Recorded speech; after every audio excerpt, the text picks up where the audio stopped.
नमस्कार दोस्तों, beyond the truth channel में आपका बहुत बहुत स्वागत। और जिस तरह से आप देख रहे हैं कोविड-19 की सिचुएशन दिन प्रतिदिन बिगड़ती ही जा रही है। वैसे ये फोटो देख देख कर सारे ऑब्सेस्ड हो चुके होंगे अभी तक कि इतने ज़्यादा केसेस आ रहे हैं। और फिर अगर मैं बात करूँ केसेस की इंडिया में, तो ये आंकड़े आपको चौंका देंगे कि इतने आंकड़े बढ़ कैसे रहे हैं। क्योंकि ये देखिए, 3,47,000 केसेस, ये कल के आंकड़े हैं। और रिकॉर्ड डेथ 2,624 डेथ हो रही है। तो इसका मतलब सिचुएशन बहुत ज़्यादा वर्स है अपने भारत में, क्योंकि ऐसा कोई राज्य नहीं बचा जहाँ पर आंकड़े इतने ज़्यादा ना आ रहे हों। हर राज्य में आंकड़े बढ़ते ही जा रहे हैं दिन प्रतिदिन। तो कुछ ऐसे कारण भी हैं जिनसे आंकड़े बढ़ रहे हैं, और कुछ ऐसे कारण भी हैं कि इन आंकड़ों को हम पूरी तरह से सही नहीं बता सकते, क्योंकि बहुत सारे ऐसी चीजें हैं जो कि ये सब चीजें ठीक से बता नहीं पा रही हैं।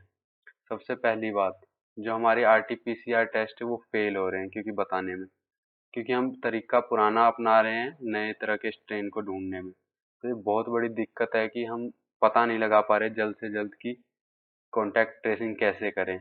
और सही नतीजे नहीं आने का कारण भी है कि हमारा हो नहीं पा रहा है जल्दी से जल्दी।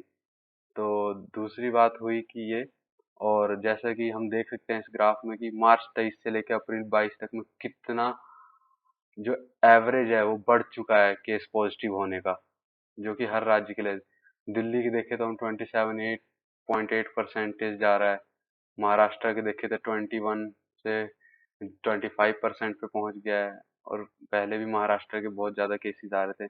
पर अब हर राज्य का हम देखें तो हर राज्य में कोई ऐसा राज्य नहीं है जहां पर कमी आ रही हो केसेस की। ये बहुत बड़ी दिक्कत वाली बात है। और सबसे बड़ी बात कि आईसीयू बेड्स जो कि वेकेंट, जो कि बहुत जरूरी है एक कोविड-19 पेशेंट के लिए, उसको ट्रीट करने के लिए, जो कि 99% तक फुल हो चुके हैं। 99% फुल हो चुके हैं ये अपनी अभी तक।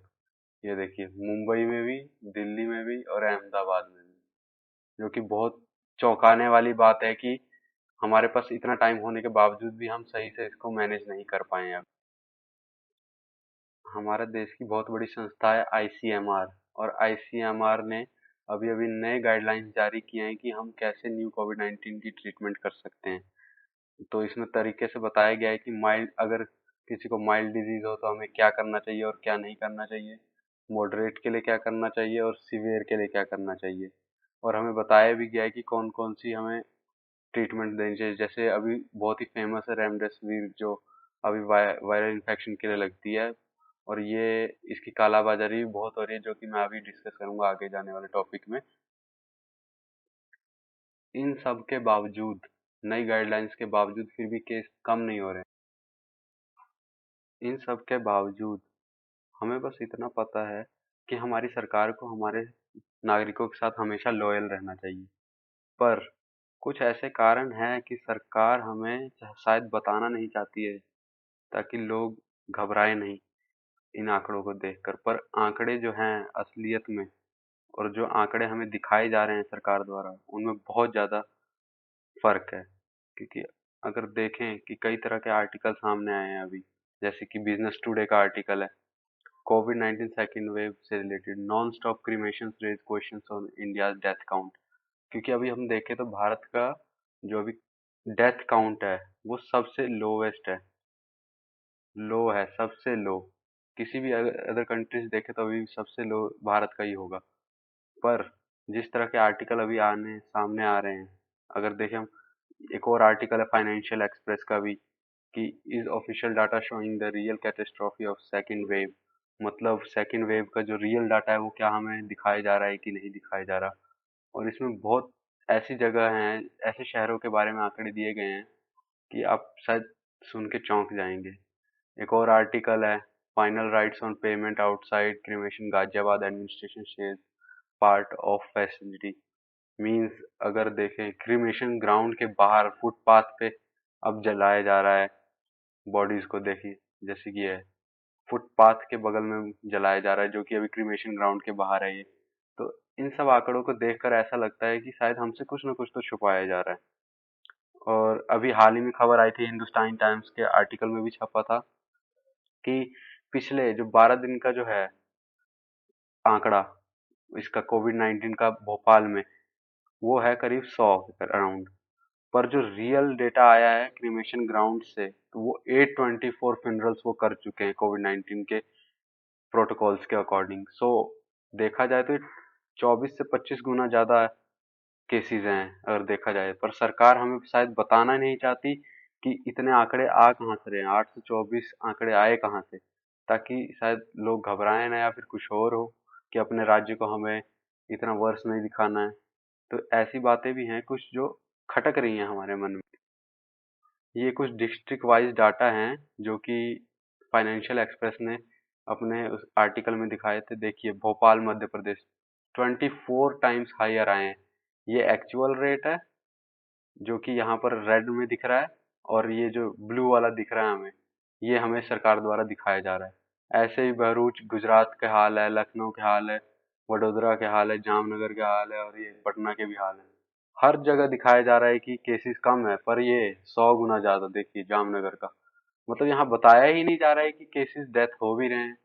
ये तो बहुत बड़ी शॉकिंग वाली बात है कि हमें सरकार बताना नहीं चाह रही है, और लाशों के ढेर पे ढेर लगते जा रहे हैं। सिचुएशन क्या इतनी वर्ष हो चुकी है कि सरकार हमें बताने से डर रही है अभी, ये पता नहीं है अभी हमें। और दूसरी बात, जो पेशेंट को ड्रग्स, जो अभी सबसे हाल ही में पता लगा है कि रेमडेसिविर वर्क कर रही है कि नहीं कर रही है, पर इसकी भी कालाबाजारी कर रहे हैं कुछ लोग। जो मिडल मैन्स होते हैं वो भी कालाबाजारी में लगे हुए हैं। वो ये नहीं सोच रहे कि वो ये पैसा लेके कहाँ जाएंगे। अभी सबसे फेमस जो एंटीवायरल ड्रग जो दी जा रही है वो है रेमडेसिविर। पर लोगों को ये नहीं शायद पता कि डब्ल्यूएचओ ने भी कहा है कि ये शायद उतना इफेक्टिव नहीं है। जैसे कि हम देख रहे हैं अल्ट न्यूज के आर्टिकल में, remdesivir is not effective against covid. 4 trial से हमें पता लगा है कि रेमडेसिविर इतनी इफेक्टिव नहीं है, फिर भी लोग इसके पीछे इतनी तरह से पीछे पड़े हुए हैं ताकि उनको ये मिल जाए किसी न किसी तरह, जो कि सोचने वाली बात है कि बिना प्रिस्क्रिप्शन के किसी को मिलती नहीं है, और केवल डॉक्टर ही इसको प्रिस्क्राइब कर सकता है किसी पेशेंट के लिए।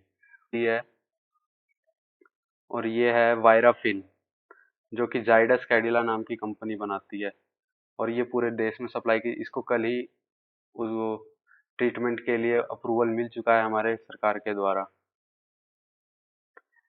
कोविड 19 को अभी तक भारत में 1 साल से ज्यादा हो चुका है, और अभी हम देख रहे हैं कि सेकंड वेव का हमें सामना करना पड़ रहा है भारत में।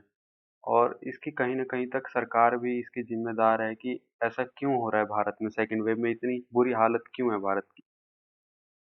और स्क्रॉल डॉट इन का भी आर्टिकल आया है जिसमें हम देख सकते हैं, टॉपिक देखिए, India is running out of oxygen, Covid 19 patients are dying because of the government wasted time.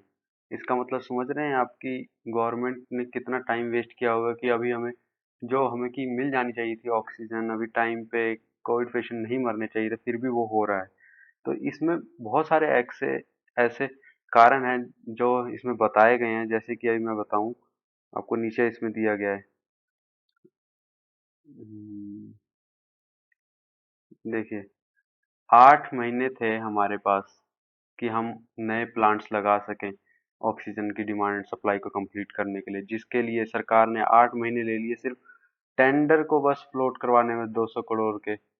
8 महीने ले लिए, 8 महीने। आप समझ रहे हैं कितना टाइम होता है 8 महीना किसी चीज को बिल्ड करने के लिए। हम सुनने में आ रहा है कि रोड्स इंफ्रास्ट्रक्चर बनने के लिए सिर्फ 8-8 24-24 घंटों में पूरी की पूरी रोड बना दी जा रही है, फिर भी सिर्फ हम हेल्थ केयर के सेक्टर में इतना पीछे क्यों हैं अभी तक। जैसा हम देख रहे थे, हमें पता था कि पिछले साल जो पीएम केयर्स फंड था, उसमें 3,000 करोड़ डोनेशन आई थी सिर्फ 3 दिन के अंदर। और उसमें से जो हम, सरकार ने कहा था हमें कि 162 ऑक्सीजन प्लांट्स लगाए जाएंगे जिनकी कॉस्ट 201.58 करोड़ होगी, पर अभी तक उसमें कोई भी इजाफा नहीं देखने को मिला है। कहा गया था कि भारत भर में हम बहुत सारे प्लांट्स लगाएंगे ऑक्सीजन की डिमांड को पूरा करने के लिए, पर उन्होंने सिर्फ 60 हॉस्पिटल को अप्रोच किया 14 स्टेट्स में, उसमें से भी सिर्फ 11 यूनिट लगा पाए और उसमें से भी सिर्फ 5 अभी ऑपरेशनल है। जो कि सोचने वाली बात है कि हम 8 महीनों में सिर्फ 5 ऑपरेशनल कर पाए। ये तो बहुत बड़ी शॉकिंग वाली बात है कि हमारी सरकार इतना लेट क्यों चल रही है, जबकि उन्हें पता है कि सेकेंड वेव आ सकती है भारत में। फिर भी जब पूरे देश में इतने कोरोना केसेस बढ़ते जा रहे थे, फिर भी हमारी सरकार और प्रतिद्वंदी उनके कि अपनी रैलीज बंद करना का नाम नहीं ले रहे थे। द इंडियन एक्सप्रेस ने कहा है कि लिमिटेड एविडेंस है कि जो सजेस्ट करती है कि इलेक्ट्रल रैलीज के कारण पेंडेमिक का स्प्रेड हुआ। पर कहीं ना कहीं हमें भी पता है कि इन रैलीज की वजह से जो जनता इकट्ठी हुई थी, उसमें भी पेंडेमिक को वर्सन करने में बहुत बड़ा हाथ है। तो सरकार को ध्यान देना चाहिए कि वो किस तरह से अपनी प्लानिंग करती है। अभी भी अगर उनको नहीं समझ में आ रहा है तो उनको समझना चाहिए कि नागरिकों की जान से ज़्यादा और कुछ भी नहीं है। अगर जान रहेगी तभी जहान रहेगा। तो आप सेफ रहिए, सुरक्षित रहिए। नमस्कार।